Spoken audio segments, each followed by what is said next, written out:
साल 2014 से पहले गोरखपुर की पहचान इंसेफेलाइटिस जैसी खतरनाक बीमारी से थी, जो हर साल सैकड़ों मासूमों को मौत के मुंह में धकेल देती थी।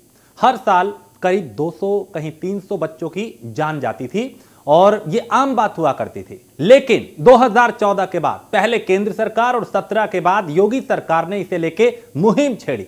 नतीजा ये जो पूरा इलाका है वो इंसेफेलाइटिस से लगभग मुक्त हो चुका है। कैसे लड़ी गई ये लड़ाई, ये रिपोर्ट देखिए। वो दौर जब पूर्वांचल के मासूमों पर मंडराता था काल। वो दौर जब स्वास्थ्य के मोर्चे पर पूर्वांचल था बेहाल। मोदी योगी ने सुनी मासूमों की पुकार। इंसेफेलाइटिस का कैसे किया समूल नाश।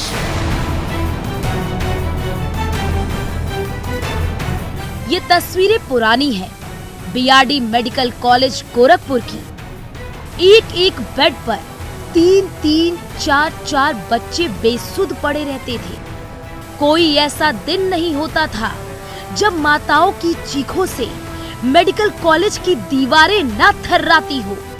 हर साल सैकड़ों बच्चे मौत के मुंह में समा जाते थे और माता पिता बेबस होकर अपने कलेजे के टुकड़ों के लिए कुछ नहीं कर पाते थे। बतौर सांसद योगी आदित्यनाथ ने दर्जनों बार संसद में ये मुद्दा उठाया।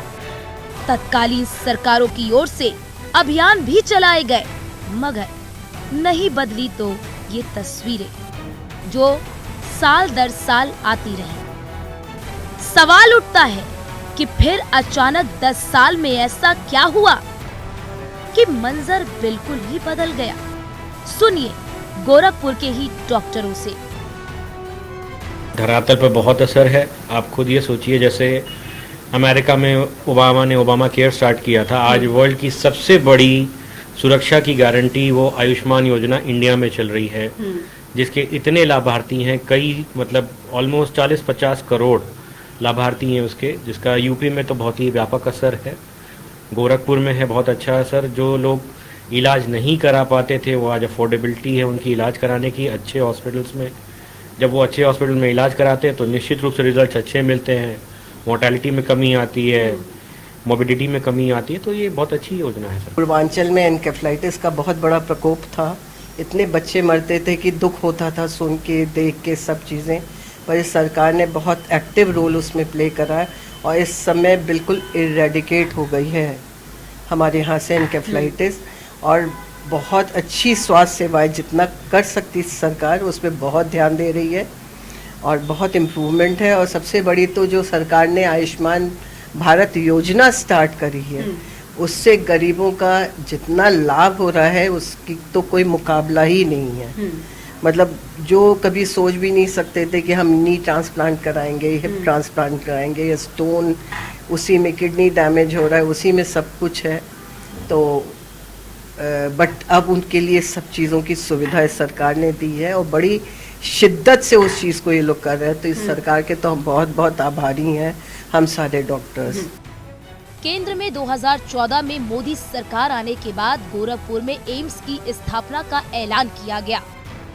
ये वो पहली सीढ़ी थी जहां से गोरखपुर क्षेत्र के लिए स्वास्थ्य सुविधा के मोर्चे पर अच्छे दिनों की शुरुआत हुई। इसके बाद आई 2017 में योगी सरकार।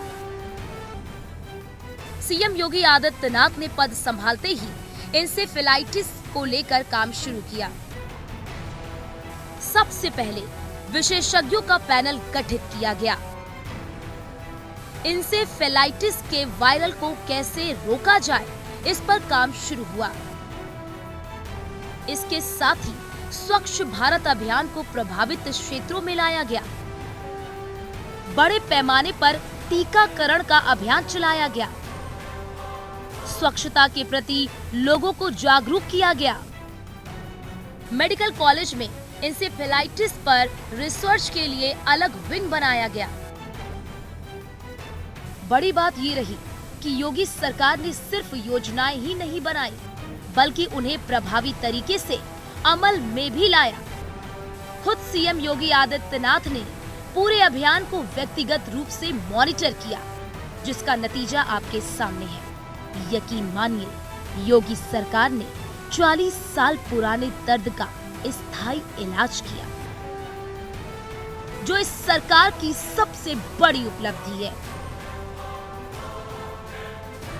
एंसेफ्लाइटिस एक ऐसी बीमारी जिसको लेकर सरकार ने काम किया, लेकिन पहले बता देते हैं कि आखिरकार एंसेफ्लाइटिस जो बीमारी है उसकी खोज किसने की। दरअसल 2005 में जापान में एक इंस्टीट्यूट ने एंसेफ्लाइटिस बीमारी को जाना, और ये बीमारी इतनी खतरनाक थी कि ये 1 महीने से लेकर 19 साल तक के बच्चों की अगर बात की जाए तो काल के मुंह में समा देती थी। और आखिरकार इस बीमारी को लेकर अगर बात की जाए तो 2005 से ही भारत में भी कई ऐसे राज्य रहे हैं, खास करके अगर हम बात करें पूर्वी भारत की, तो यहाँ पर कई ऐसे जिले रहे हैं जहां पर सबसे ज्यादा इस बीमारी का प्रभाव देखने को मिला, और इसका मुख्य केंद्र बना गोरखपुर। गोरखपुर में 2005 से ही लगातार अगर बात की जाए तो सड़क से लेकर संसद तक इस बीमारी को लेकर लगातार लड़ाई लड़ी गई। अगर इस बीमारी की बात करें तो इस दौरान गोरखपुर का बीआरडी मेडिकल कॉलेज एक ऐसा रहा जिसने इस बीमारी को लेकर पूरी तरीके से खात्मा करने की कोशिश की, और ऐसे में इस कॉलेज की अगर बात करें बीआरडी की, इसने कई ऐसे बच्चों को देखा जो कि इस बीमारी से ग्रस्त रहे, उनका इलाज भी किया, लेकिन कहीं ना कहीं लक्षण रह जाते थे। और इसको लेकर अगर बात की जाए उस समय पे मौजूदा सांसद योगी आदित्यनाथ की, तो उन्होंने भी इसको लेकर सड़क से लेकर सदन तक की लड़ाई जो है वो लड़ी है। साल 2014 का वो समय रहा जब मोदी सरकार बनी, और इस दौरान उन्होंने इसको लेकर काम किया और साथ ही इस बीमारी को लेकर लड़ाई लड़ने की शुरुआत की। धीरे धीरे आगे बढ़ी ये बात, और 2017 की बात की जाए तो गोरखपुर में विकास के कार्यों को छोड़कर मुख्यमंत्री जब बने योगी आदित्यनाथ, तो सबसे पहले उनका एक ही काम रहा कि इंसेफ्लाइटिस से किस तरीके से बच्चों को बचाया जा सके, और इसी को लेकर उन्होंने काम किया। और आज के समय में अगर बात की जाए तो 0 हो चुकी है ये बीमारी, आज किसी भी बच्चे को ये बीमारी नहीं होती है। और इसी को लेकर हमारे सहयोगी हरेंद्र भी हमारे साथ में है, वो विस्तार पूर्वक बताएंगे कि आखिरकार इस बीमारी की शुरुआत किस तरीके से हुई और सरकार ने किस तरीके से काम किया है। हरेंद्र जी, अगर बात करें, क्योंकि मुख्यमंत्री योगी आदित्यनाथ ने अहम भूमिका निभाई, इस बीमारी से किस तरीके से गोरखपुर लड़ा?